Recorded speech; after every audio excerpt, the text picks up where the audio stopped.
بخاری اور صحیح مسلم کی متفق علیہ حدیث۔ حضرت عبداللہ بن عمر رضی اللہ تعالیٰ عنہ کے راوی ہے، رسول اکرم صلی اللہ تعالیٰ علیہ وسلم نے فرمایا، جو شخص لہسن یا پیاز استعمال کرے اسے چاہیے وہ ہماری مسجد کے قریب بھی نہ آئے۔ انس بن مالک رضی اللہ تعالیٰ عنہ کی روایت کے الفاظ بھی اسی سے ملتے ہیں۔ نبی اکرم صلی اللہ علیہ وسلم نے فرمایا، من اکل فی ہذہ الشجرۃ فلا یقربنا ولا یصلی معنا۔ نبی اکرم صلی اللہ علیہ وسلم نے فرمایا، جو آدمی لہسن یا پیاز استعمال کرے اسے چاہیے وہ ہمارے قریب بھی نہ آئے اور ہمارے ساتھ نماز بھی نہ پڑھے۔ حضرت جابر رضی اللہ تعالیٰ سے روایت ہے، یہ بھی صحیح بخاری اور مسلم کی حدیث ہے، نبی اکرم صلی اللہ علیہ وسلم نے فرمایا، من اکل بصلا او ثوما، جو شخص پیاز استعمال کرے یا لہسن استعمال کرے، فلیعتزلنا او فلیعتزل مساجدنا، اسے چاہیے کہ وہ ہم سے دور رہے یا ہماری مساجد سے دور رہے۔ ولیقعد فی بیتہ، اسے چاہیے اپنے گھر میں ہی بیٹھا رہے، یعنی بدبودار چیز استعمال کر کے مساجد میں آنا اللہ رسول کو پسند نہیں ہے، اس سے بہتر ہے کہ وہ تنہا گھر میں پڑھ لے۔ آگے صحیح مسلم میں اس کی وجہ بیان کی گئی ہے،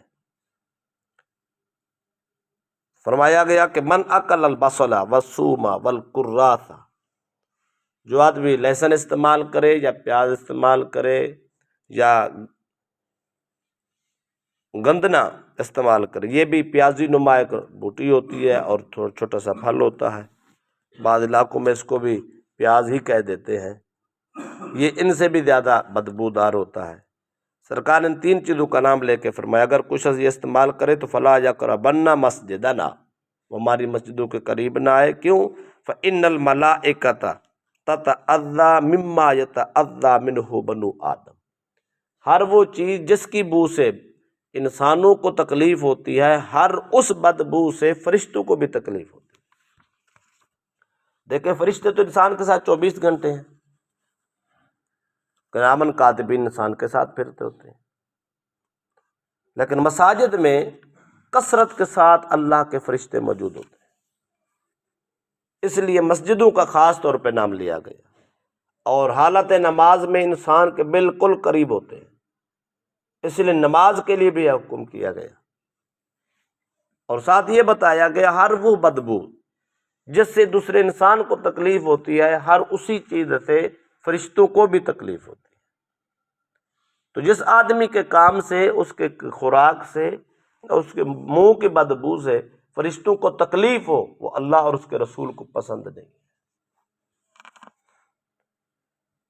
شارحین نے لکھا ہے کہ یہاں صرف نام لہسن اور پیاز کا لیا گیا ہے یا گندنے کا لیا گیا، یہ تو ایگزامپل ہے، مثال ہے، ورنہ اس سے مراد ہر وہ چیز ہے جس کی وجہ سے دوسرے آدمی کو تکلیف۔ جو لوگ سگریٹ پیتے ہیں، سگریٹ پینے والے آدمی کو محسوس نہیں ہوتا، جو کہ اس کی عادت ہوتی ہے، اس کو وہ بوس جو ہے نا اس کی طبیعت میں رچی ہوتی ہے،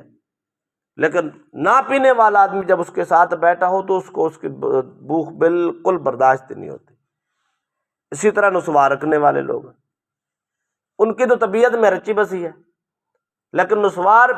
رکھنے والے آدمی کے ساتھ کبھی بیٹھ کے بات کرے تو اس کے چونکہ بات جب کی جاتی تو آمنے سامنے انسان بیٹھتا ہے، قریبی بیٹھتا ہے، تو اس کے منہ سے اتنی بری بدبو ہوتی ہے، وہ خود محسوس نہیں کر رہا ہوتا پر دوسرے آدمی کی سانس بند ہو جاتی ہے۔ تو ہر وہ چیز جس میں اتنی بدبو ہو جس سے انسان کو تکلیف ہو، اسی کی تکلیف سے فرشتوں کو تکلیف ہوتی ہے۔ تو جس کے کام سے، جس کی خوراک سے فرشتوں کو تکلیف ہو یا انسانوں کو تکلیف ہو، اس آدمی کو اس حالت میں بدبو کی صورت میں مسجد میں آنا، نماز پڑھنا، گیدرنگ میں جانا منع ہے۔ اس کا حل بتایا گیا۔ حضرت ابو سعید خدری رضی اللہ عنہ سے راوی ہیں، ابن خزیمہ کی روایت ہے کہ نبی اکرم صلی اللہ علیہ وسلم کے سامنے ذکر کیا گیا پیاز کا اور لہسن کا اور گندنے کا، اور پوچھا گیا کہ یا رسول اللہ اشد ذالک کلہ الثوم افتحرمہ، یا رسول اللہ ان تینوں چیزوں میں سب سے زیادہ بدبودار چیز تو وہ جو ہے نا اپنا لہسن ہے، لہذا اس کو حرام قرار دے دیں۔ نبی اکرم صلی اللہ علیہ وسلم نے فرمایا کلوہ من اکلہ منکم فلا یقرب ھذا المسجد حتی یذهب ریحہ، سرکار نے فرمایا یہ حرام نہیں ہے، منع نہیں ہے، کھاؤ پیو کوئی مسئلہ نہیں ہے، لیکن جس وقت کھا لو تمہارے منہ میں بو ہو اس وقت تک مسجد میں نہیں آنا، جب یہ منہ کی بدبو زائل ہو جائے ختم ہو جائے تو پھر آ سکتے ہو۔ اس کا مطلب ہے اگر کوئی آدمی استعمال کر رہا تو منع ہی نہیں ہے۔ آج کل تو ہمارے یہاں رواج ہے سلاد کا، سلاد میں یہ ہوتا ہی ہے، استعمال کرنا منع نہیں ہے، استعمال کر لیں، استعمال کرنے کے بعد منہ صاف کر لیں، برشی کر لیں، مسواک کر لیں، یا کوئی ایسی چیز اس کے بعد منہ میں ڈال لیں اور اس کو چوس لیں جس کی وجہ سے ان کی بو ختم ہو جائے، اس کے بعد مسجد میں آنا چاہیے۔ اگر اسی بدبو کے ساتھ آئے تو آپ دیکھ لیں مسجد میں گیدرنگ ہوتی ہے، ہر نماز کا 15 20 30 آدمی اکٹھے ہوتے ہیں، تو ان کے ساتھ بیٹھیں گے، اگر 20 آدمی ہی ایسی چیز کھا کے آئے تو اور سب کے منہ سے بو آ رہی ہو اور وہ اہتمام نہ کیا ہوا، اس کو ختم نہ کیا ہو، کیا خیال ہے 20 آدمی جہاں بیٹھ کے ایسے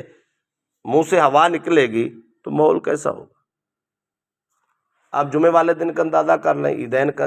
اندازہ کر لیں، یہیں کہیں جلسہ جلوس ہو تو وہاں کا اندازہ کر لیں، اگر جگہ بند ہو تو وہاں کیا حالت ہوتی ہے؟ حبس ہو جاتی ہے۔ حبس کس چیز کی ہوتی ہے؟ حبس انسان کے سب سے زیادہ انسان کے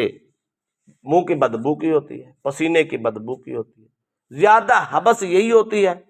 اور ساتھ ساتھ اس کو گرمی ہو جاتی ہے وہ بھی شامل ہو جاتی ہے، تو یہ ساری حبس ہو جاتی ہے، وہاں بیٹھنا مشکل ہو جاتا ہے۔ اس لیے منع ہے ہر وہ چیز یہ سرکار دو عالم صلی اللہ علیہ وسلم نے صحابہ سے فرمایا کہ جمعے والے دن غسل کر کے آیا، اس کی وجہ یہی تھی، اس لیے کہ لوگ کام کاج سے آتے، کپڑے پسینوں پسینے کی بو، اور پھر لوگ اکٹھے ہو جاتے